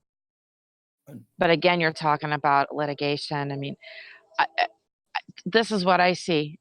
People are advocating that we should all take tests. People are advocating that we all need some kind of monitoring devices. And I think we should really fight hard against those two things. Absolutely not. Yeah, that You know, is ridiculous. I mean, from one aspect, All industries a toy. and we need to show them how big our industry is, the financials, how this would ruin, Piro drone, get FPV. I mean, we have all these people in the business and they're going to fail with unreasonable. well, here's the thing with like the remote ID thing. So let's say the FAA comes out and says, "Hey, I'm going to use an example. So here in Arizona, and I'm going to use a gun example, like we've been using, but here in Arizona, it is completely legal to conceal carry without a permit. Okay. Mm-hmm. However, if you go and you get your concealed weapons permit, it grants you additional rights. Okay, you can carry in certain places. You can, yada yada yada. However, let's switch that over to FPV. Let's say the FAA says, under current regulations, without a remote ID, here's what you can do. But if you incorporate a remote ID system, you can do all these extra things because we can track what you're doing and make sure you're staying safe. Now let's flip that over. Hang on, let's flip that over. Have it, though. But let's look at the current availability of remote IDs. One of the big companies, Uvionics, is the one that's they're on the drone, the commercial drone alliance, and they're the ones pushing for this remote ID. Well, their systems run $200 for one of these remote ID systems for anything that we would remotely want to put on one of our crafts. Now, let's say if that cost was $15, would you be so opposed to it if it granted you additional rights? I don't know. What about all the little things they sell in Walmart, Bed Bath and Beyond, all these little toy things that most people have? What are they going to do about that? Well, that was kind of my point of it, is that everything is classified as a toy. Now, in government meetings, they have thrown out weight numbers, the 250 gram mark, which those of us who are in the hobby know that is the most ridiculous, arbitrary, made up number that they could have ever come out with. But the issue isn't even whether or not we put a remote tag on it, because there's a dozen other ways we could do that. Something as simple as having an update to our receivers or to our FPV transmitters. Their whole point, I mean, TBS has one that's basically being developed for the I forget what it's called now, but it's that alarm system that basically causes you to turn out of the way. Yeah. Yeah, the original Crossfire already has that. Yeah, so it's not like that information, that technology isn't there. We're not talking about having to put some new brick of a module onto our drone. And yes, their issue is for identification. But as far as all the rest of that's concerned, we've already got those between frequency requirements and then requiring that you have a ham license or at least the operator's license. And that's simply just so that somebody can say, well, you've taken the test, you understand frequencies, limitations, and broadcast power. That's really all that's doing. And then on top of that, you've got the Part 107. As just a hobby flyer who goes out to the park, I don't have to go on either one unless I'm broadcasting on certain FPV channels. But yet, if I wanted to go out, like I've got another friend who does aerial photography for real estate. He had to get his Part 107 for multiples of reasons, but the Part 107 completely unlocks like 90% more airspace that you can utilize that you wouldn't be able to otherwise. But So it also we've already imposes got more these things. Well, yeah, but that's going to be true with no matter what. Even if we get a licensing program to put an identification whatever on your quad, that's still going to be, they're going to say, okay, well, now that you're identified, now you can only fly in these specific areas. There's no way we're going to say, here's a licensing, here's a tracking, and then they're not going to, and then they're going to go, go do whatever the hell you want. It's just not going to happen. I mean, There's never been a licensing that has opened things up. It closes it down always. I kind of have to wonder if realistically they're going to make our size quads go through something like that. Well, they're talking about it. Every single meeting that has gone through, the industries that have been involved, and mind you, hobby has always been excluded. That's one of the biggest reasons. I know Zoe has talked about it, which when we did this first big one that brought a lot of this around. But it's just a group of companies at this point suggesting, and from what the FAA rep has told me, they're not necessarily really taking that seriously. It's just being suggested. Right. And the reason they're suggesting it is because they've determined that under a specific weight class, it becomes less of a threat to the vehicles and instrumentation they wish to use within the airspace. And I totally get that too. The idea is to increase the awareness of reality. You know, I'm sorry, but have me flying a 250-gram quad versus me flying a 600-gram quad is not going to change, Amazon's fabled dream of drone delivery to everyone's front porch steps. If I can't get FedEx to deliver to an apartment complex, Amazon's not going to either without somebody there to verify that they can pick it up. The level of theft is so high. But that's what they're trying to push for, to say that we want to be able to do things like And I hear you. That is what I want to fight. I mean, that's what I initially thought the goal of this whole thing was, to fight against, what these corporations are wanting to impose on us. And that's when I say stop the bleeding, that's kind of what, instead of going backwards and fighting line of sight stuff, to first and foremost fight against what they're suggesting. I mean, is that our goal? Is ultimately that's our first and foremost thing? Yes, I would say that yes. Our goal is to move forward to say that we can integrate in the sky just as well, if not better, than these corporations. And I think by providing the safety guidelines, whether in the form they're in now or in some changed form, is evidence of that, saying, we're going to be a CBO, we're going to govern, not exactly govern, but align our pilots with these guidelines, saying that we can integrate safely to preserve us a space in the sky. And I think that would be the first goal. And then from there, we can look a little bit backwards and say, hey, do we really need this? Do we really need that? To open up some possible more freedoms, but we can't do that without establishing a baseline of saying, hey, we want access to the skies. This is how we're going to do it. This is how we're going to integrate effectively. Then you need to change your wording, because it shouldn't be we want access. It says we already have access. We already have been operating safely. Here's how we have then you been go back. doing. Okay.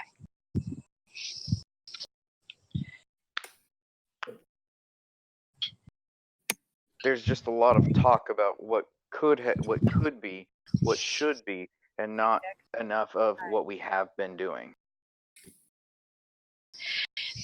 So my question is, are we planning to object to these sorts of proposed impositions, or are we going to offer some sort of alternative? Or are we just going to say no?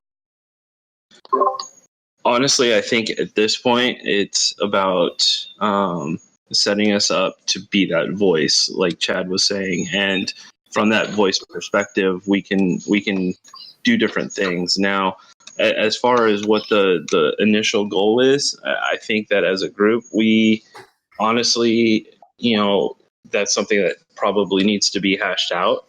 But time. I think the steps we've taken thus far, especially within 2.5 weeks, 3 weeks, I think it's a good start.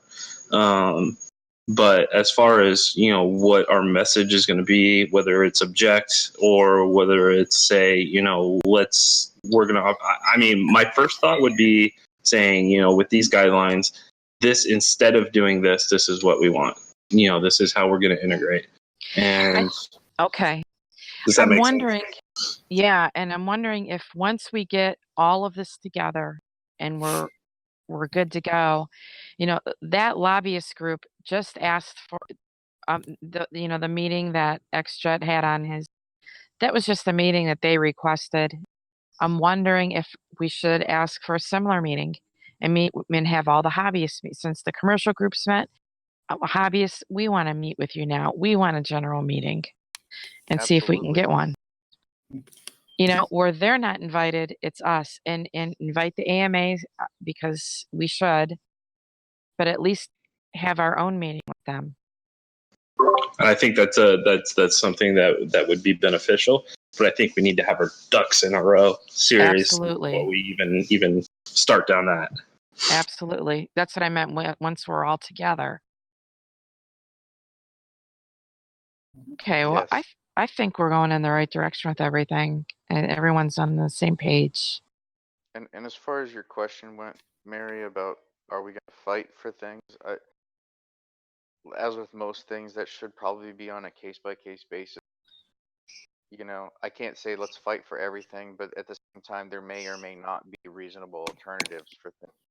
I am totally for if you say, hey, this isn't going to work, we should, and then give a better option that will work. Mm-hmm. But given what we're dealing with, there's not 100% chances that that's going to be available. You know what I mean? I agree with that. I just mentioned it because Chad Nowak seems like that's all he wants is a opposition type group. He and I have talked a lot about it up until he just completely left, and I'm not in disagreement with him. I think his biggest problem is that he's dealing from multi-country flying capabilities, Mm-hmm. and and he's done a lot of this same fighting and work back home in Australia.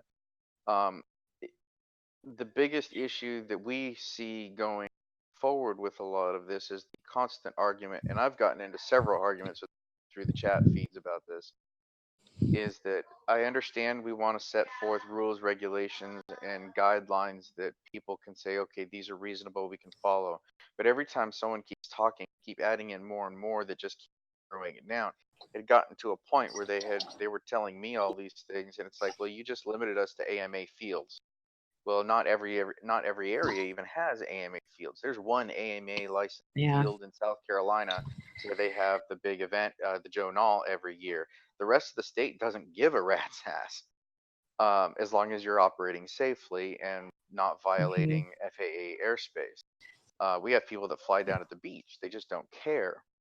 And then by putting forth things that now limit me down, or saying, well, we can't fly at parts if there are populated people around. Well, again, that's pretty unreasonable because there are plenty of safe ways to operate, and we can't eliminate risk. Risk mitigation is about making the smallest risk possible given current situation, skill levels, and everything else. But I can't stop it if some random crap happens on my quad and I have a flyaway and it flies 300 yards in another direction and hits somebody. Yeah. Sure, there's a liability thing, but that's a completely different thing. We can't go around putting out rules that stop people from being able to fly at maybe the only areas they can fly in their area, just because, well, what if happened? Well, the one thing is that saying that statistics alone make an open and shut case really isn't true, because a lot of what goes into rulemaking is anticipating future problems that haven't happened yet, but could, and statistics are in the past. And statistics help at some point, but it's not the end all. It's not, we show them statistics and this is arbitrary. It's just not that open and shut, and they have every right to anticipate a reasonable misuse of a drone and take action. And, they do that all over the place. I mean, something Yes. bad doesn't have to happen for a rule to be against it. So it Well, just makes things harder. It's not so easy to overturn things. right. But again, that's why we try to advocate for not try to limit us down. If our rules are based around what's already there, then we haven't changed any. We just said this is where we want to start from. And that way anything that does come around, it does gives us that ability to fight, argue, put a case forward, whatever it may be.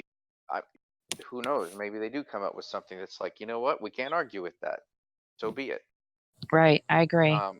But to let them go around and say drones are dangerous because you could do this, like they were talking about signal interruption in that one. It's the same one that that Zoe had told everyone about, and XJet eventually Bruce did a brief thing about it. They were talking about silly things like, well, we could use one of our drones to bring in radar jamming technology. Well, that might be kind of true in the sense that, yeah, it might happen, but radar jamming is designed to literally overpower all other signals in the area and flood it, which means we would have no way of controlling anything that went in. And that's not even counting the weight differences for it. Or they also used another one saying that they were having signal interference with communication radios because of an automatic door at a grocery store, which runs off of infrared signals that only has like a 5-foot range. So, I mean, Well, I mean, but they took ridiculous examples in those videos. But there are, what should I say? I guess on one other thing I just want to make a point of, there probably are a lot of things that are not public knowledge that the FAA has knowledge of. So there could be, I'm sure they've heard of some attempt to use a drone and do this, some attempt to, and they might know, hey, people are thinking of these things. Let's put the kibosh on it now that, it hasn't made the news and we don't know about it. Oh, I completely understand that. And they even pointed out in that meeting that they were mostly referring to the large scale GPS guidance kind of stuff that other governments are using. Why? Because you don't have to rely on a radio signal. You can upload that thing via satellite, give it one direction, and it goes. And I get them trying to regulate those larger style things. The problem is they classify everything above 250 grams as that kind of thing. Yeah, I mean, I guess one solution I kind of think could work would be, for your example, you have a flyaway and your quad goes away and hits somebody. That at the local level, if you lose control of your drone and you cause someone to be injured, there could be very stiff penalties for that, which would then make somebody think twice about taking a chance. And those types of things could be handled more at the local level, state level, with penalties, fines, and potential lawsuit against you, all those types of things. I don't know that the FAA necessarily has to worry about, every scenario with their rulemaking. The other thing you guys might want to think about is that, President Trump has issued an executive. I don't know if you're familiar with it, but for every regulation that they put on the books, they're required to remove 2 others. And I don't know how that's going to relate to any of this, but it's something to think about. That, and it could be that they could impose a UAV regulation, but take something off of full scale flight. But, it's just something to definitely think about, because it limits their ability to make regulations to a certain degree. That's true. Well, maybe we should, we all think, okay, a 260 gram quad is no threat to safety. Maybe we should come up with reasons why, they should really be looking at the bigger ones and not our little ones, instead of just, I know we all have that opinion that what's the difference, and we're not. The control capability. If I hurt somebody, they should be able to sue me for negligence, and maybe I'll get fined. Maybe it'll be a misdemeanor. Maybe it'll be a low level. I don't know. I know things like that can be handled at the local levels. Well, yeah, I You know, mean, you hurt someone with your drone, you're going to be in trouble, and that's going to make most people minimize the risk. right. And I think those are, for the most part, already there. Having an accident of any kind is going to cause liability issues, whether it be covered through insurance or whatnot. I don't Well, have I a think problem with common law punishing people negligence, for yeah, accidents, but again, like you said, though, it's a matter of we should make sure that that stuff stays at the local level and right, not be federally applied. right. And you know what? Some types of accidents have larger consequences than others. And right That's now, if I hurt somebody with my quad, they could sue me under common law negligence. Maybe local governments will say, "Hey, this is this risk is so bad that we're going to make it a first-degree misdemeanor." I mean, they can tack on any kind of criminal element. They could tack on, you know, civil liability all they want. Not all they want, but within I think the limitations, FAA right? just needs to concentrate. We should tell them, hey, let the local levels handle that stuff, and don't impose these onerous things that these commercial entities want. Yes. Well, I mean, we know why the commercial entities are doing it. They want to be Hmm. able to control as much of the airspace as they possibly can for future endeavors. And I don't really begrudge an industry for trying to do that. I mean, Sure, honestly, I don't either. it's the way business runs. But again, that's why I've had multiple conversational arguments through text with people that we shouldn't increase the number of rules, regulations, laws that we're trying to do and just base it around what's already out there, what we're already dealing with, what's already been legitimized. We just want to change some of the wording so that we can incorporate the beyond visual line of sight and because most of us just go out to a local field or a local park or whatever after work and we just cruise a couple battery packs around and just keep up on stick time. And Mhm. given that we can always see where we are relatively speaking, I think most people when they lose video pretty much still just cut it and let everything fall out, but we still get a general good vicinity of where we are. It eliminates that need, especially with DVR, even though I usually forget to set it. um, where we know where we are, we know where we've fallen, and we have equipment that helps us pinpoint it. I mean, I understand if you're flying line of sight, having a spotter because you can't see what everyone else is doing. But I know Chad Noack's pointed out that with a quad, I can spin my quad in any one direction faster than somebody can turn their head. But So, I mean, Yeah, you may I not be able mean, to identify, oh, that's a guy walking with his kid, but you'd see that there's people there. with I the can just tell you, I have, I've always flown FPV by myself. I've never had a spotter. I have a DJI Spark and I send it as far as it can go. I don't send it over people, I send it over farms and stuff, but I Mhm. break those rules. I can tell you that. However, But there we all have been do. times when I'm flying. I was at a field, and this is the soccer fields. There's probably 15 fields connected. I Mm. was at the far end, and these kids were probably 6 fields down. And I'm flying and flying, and out of nowhere, I look down from my quad, and all these little pee-wee football kids are running right under me. Like I did not see that they were done on the field way down there, and they were coming all the way up.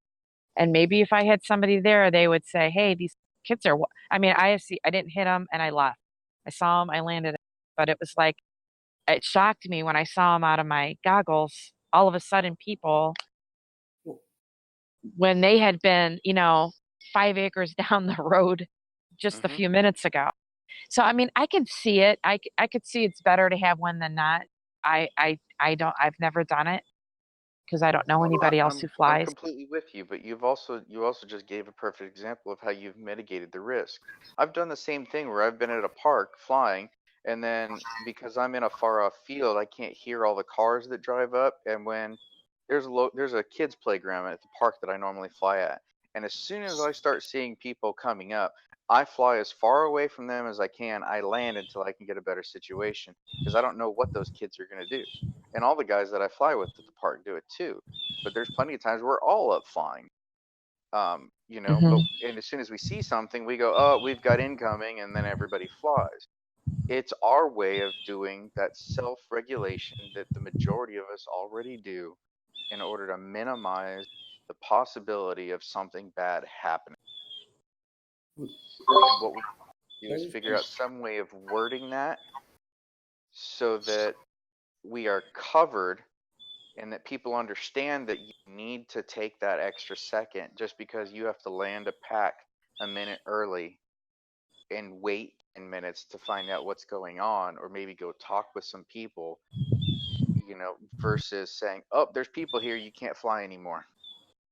There's always going to be a point at which, I think, and I kind of covered that in the safety guidelines, that I didn't say a spotter was always necessary. I said, let me see. I'm trying to remember how I worded it. Sure, it's recommended. I mean, saying something as simple as recommended or highly encouraged is fine. So what I said was all FPV requires a spotter to be present for the duration of any flight where there is a reasonable expectation of any interference from unknown people or obstacles. So that does give a little bit of leeway to, let's say you're, in my example, I live next to a farm and I do a lot of my testing of equipment out there. There's no reasonable expectation that anybody's going to interfere there. I live in a pseudo rural suburb of Phoenix, and there's not traffic down there. So I don't necessarily feel that I should need a spotter. If you're flying at a park, there's always going to be something that somebody without goggles on is going to see that you don't. So as an example, I was flying at a park and didn't have a spotter. Is that had my before own. or after the sandstorm? Take your pick, but so I was flying at a park, and I was diving through a grove of trees, and 2 minutes earlier I dove that tree, nobody there. I come back around and there's a guy chilling, leaning against the trunk of the tree down below, and I came within probably 20 feet of hitting him. But because I was up above, I didn't see him through the canopy of the tree. And but if somebody had been on the ground spotting for me, they'd say, "Hey, there's a guy underneath that tree over there, that grove of trees." So be Maybe careful. if they could see it. But the point though is that at that point you see that person and you don't go back until you can verify that that person's gone. Absolutely. Which would be considered reasonable mitigation of risk. Yeah. It wouldn't say, oh, because somebody has joined you in that park that, now you need a spotter. With the parks, at the field I fly at, it's a large open field, and I can hear the people around me when they come by. I don't fly with a spotter, but I hear them, and then if I look at the direction with my quadcopter through the goggles, and that's how I know where they are. I just listen, and I usually can find out where the people are from that. And absolutely, I agree. But at the same time, you like in this example that I gave, it was one guy by himself, not talking, and honestly, the park I was flying at's the size of a freaking city block. So and when you've got a good distance between you and anybody else, you may not necessarily hear them. Now, I get not flying with a spotter. I fly without a spotter all the time, but there are instances where they are useful, and I'd like to have one with me, and it's just a personal thing for me. I don't often fly in a group of people. If anything, it's like me and one of my buddies, but that's it. Like, there's a huge FPV scene here, but I'm not a racer, and most of it's spawned around racers, so I don't participate in a whole lot of that. But it's usually me and one other buddy, or me and two buddies, or just me by myself. And in some circumstances where we've chosen to fly, it's a very good idea to have one. Mm-hmm. Yeah. I don't think we're arguing that at all. Yeah. And I mean, because we've all been in some sort of similar situation where I mean, there's plenty of times I travel all over the East Coast for work. I mean, I'm usually in a different city every couple of days. And so there's a lot of places I go that it's completely unknown territory for me. So if I see a handful of people walking around at a park, most of the time I go, you know what, this just isn't worth it, and I'll go find another spot or just continue on my way. Um, but that's, I don't know if that really adds up to amount of somebody's experience versus confidence in their equipment. Because as we said, as other people have stated, you know, we're trying to get more newer people into the community and get them spun up as fast as possible. So we can't we can't always limit towards the lowest common denominator, but we also have to find some way to mitigate those new people who don't really, I don't know, like I thought Mary's idea was really good about getting some sort of a flyer that we have included in all FPV purchases or whatever. They kind of give people, you know, maybe if it's even just something that has a link to a website that people can go to get information. Absolutely. I don't mean, think it's a bad idea it- in any regard. I think that's a fantastic idea. And I think it should be like our cards, our group cards, because then a manufacturer could say, well, I gave these warnings and maybe somebody didn't do them right and they're going to get sued. Like, I don't want to start imposing warnings and stuff and then having a liability under warranty law. I think it should be, these are suggestions from this group. It'd be like it'd be the Just like the same NRA effect as has the having a 4-gun surgeon safety general. laws. Right, and I Yeah. think that as a nonprofit, you know, we could provide those cards free of charge, you know, to any of our, you know, let's say as an example, any of the businesses that are, you know, supporters or contributors or whatever the case may be. And I don't know how that partnership would work out, but you know, with those companies, we can say, here's your pack of cards, here's, you know, 5,000, you know, informational cards to include with all your equipment, you know, and we can provide those at no charge to any of the company. Yeah. I mean, we'll have to think about it more. Maybe when he gets a legal team together, you know, just get an okay, because, I mean, people do sue under, I mean, shit, I buy a candle and like at the bottom of the candle says, do not light near other objects, you know, all that kind of, the little warnings and stuff like that. I mean, anything you buy has that. Yeah, absolutely. So I gotta run, you guys. I gotta get back to work. All right. But I think this was really good. I think the Absolutely. thing is really good, and I have a lot of faith in it. I think it's going to do a lot of good, and you know what? To get on that committee, that's going to be a big feat, and it's a big deal. Absolutely. But Agreed. I don't know who else could do it but Chad, and I think he's taking it the right way, and you know, we're doing all we can do. It's all about maintaining the right focus. I think it's so easy for us to branch out into so many what ifs, what else we want to include. We just really maintain the right now. We want to maintain what we've got and legitimize what we do. I have no problem branching out from there, but I think if we lose that focus and try and do too much else beyond that, we're never going to get going where we need to go. I agree. With the focus being, we don't want what's proposed by the commercial lobby. Yeah. The commercial stuff, I saw an article about how the FAA said some states could do this testing where they didn't have to go, like you could have completely autonomous small UAS flights. I put an article in the news section about it, sort of, where it showed a demonstration of a basically autonomous beyond visual line of sight flight by the commercial companies in Virginia somewhere.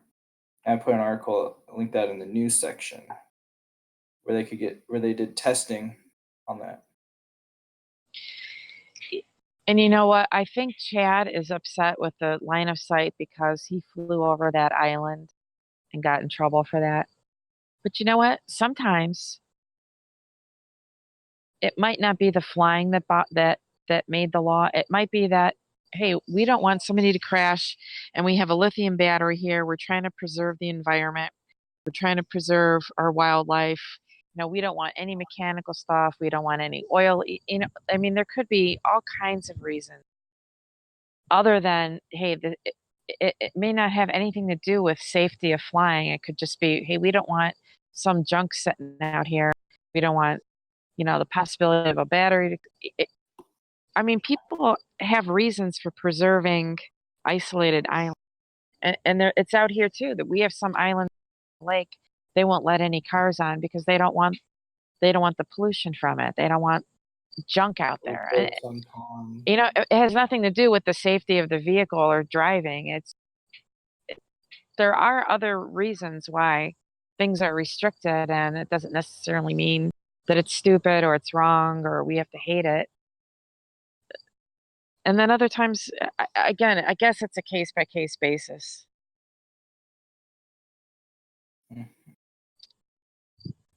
But I doubt that. I won't get into it. I gotta get back to work. All right. Before I get in trouble here. Hey, nice talking to all of you. I think this was really good. You too.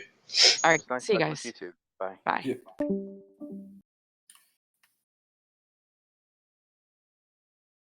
I don't know. I still think the direction is good, and I'm hopeful for what we're all doing. I see good things as long as we don't get too crazy.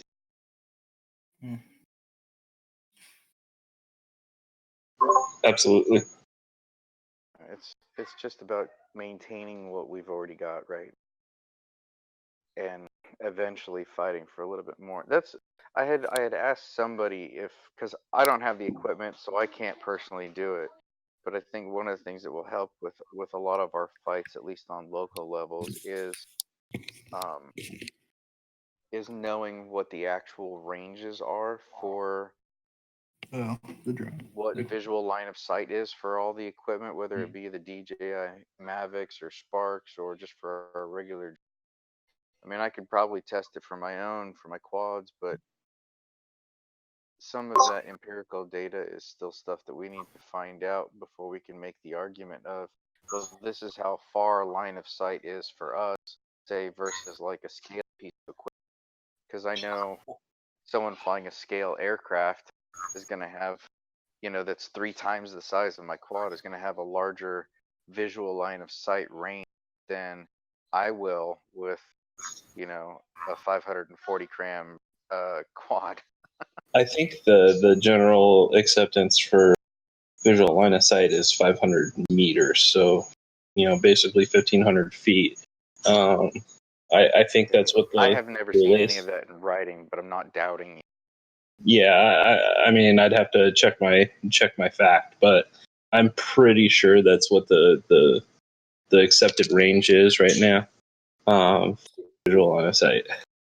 For visual line of sight, would that be considered like you can see it, or controllable visual line of sight? That's something that we might need. It's always based on the you as a pilot and how far you fly to see it and still understand what your orientation. Yeah, and I think that's I mean, control line of sight is completely variable depending on your equipment. I mean, somebody with a Kuiperina and a Crossfire rig, I mean, control line of sight goes out to 40 or 50 kilometers. I mean, by control line of sight, I mean like you can still control it, knowing which direction you're going, and uncontrolled, you can still see it. Right. Like know what you're doing at control, but you don't at like just normal line of sight, like as far as you can go that way. That's what I mean by that. I think that would be difficult to quantify, honestly. Yeah, it's also based on people's visual acuity. Yeah, that's why. It's just something that needs to be looked at, I think. I was merely looking at it from the point of view of as data to help us fight against airlines and doing their what I believe is false reporting in most cases of quads. Now, albeit there are several out there that are legitimate, and I'm not disputing those. But when everything they fly into, when there's that claim at 30,000 feet that they had air trouble because a drone hit their engine, and it's like, yeah, not so much. If You can fly that high. if they're talking about things happening and they're claiming it's a drone and it's higher than what a commercial Cessna can fly at, Yeah. it's Yeah. it's a little tooth and mouth at that point, and you're just like, come on, guys. But it helps with us too, because it says that, well, if somebody's flying on the ground, there's no possible chance that they could have gotten that high. I mean, we joke about it all the time. Obviously, again, depending on equipment. Thank you, Crossfire, for screwing us all over on that one. But I mean, you get the point. It's just data that we.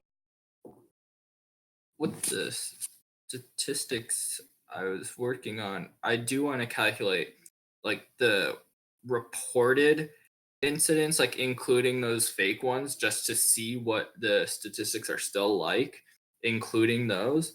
But I also want to do it with actual ones, but it's hard to prove which is which without knowing the complete facts about each. Well, Like that that, I mean, it's a plastic bag. that's part of the problem, is that there isn't enough information.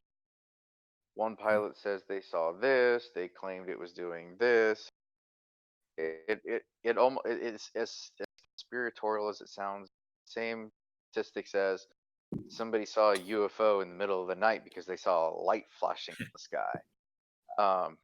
Nothing can really be verified. None of the majority of these ones at near airports are saying that they saw a giant white object in the sky.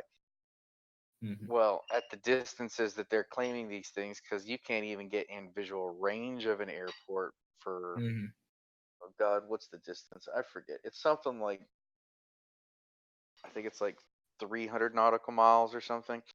And even at that point, they're hitting buttons within the aircraft in order to flash lights so that they can pinpoint where it is, because it all just looks like. So there's a lot of hearsay as far as what people are saying and what they're not. I mean, I've even heard that that they're telling pilots to just report anything they see as a drone. I don't believe that's true either, but I mean, that's the kind of stuff as an organization try and maintain rights that we have, we're fighting against this false. And having that information readily available through this group is just going to help.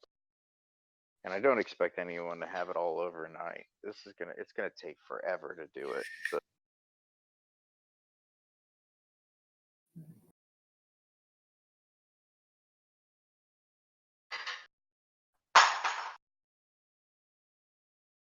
Like I said, I think we're going in the right direction. Just have to focus. First point of order in what we have. We just have to be careful with the words that we.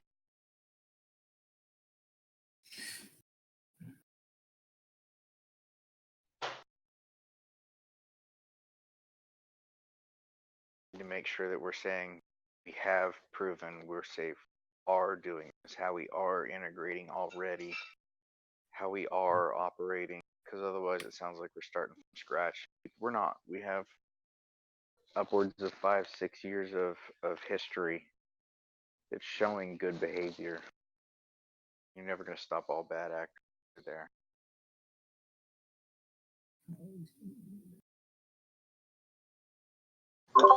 All right, guys. I'll catch up with you guys on the chat. Yep. I got to get going too. It was nice talking with all of you guys, and you guys have a good day. You too. Yeah.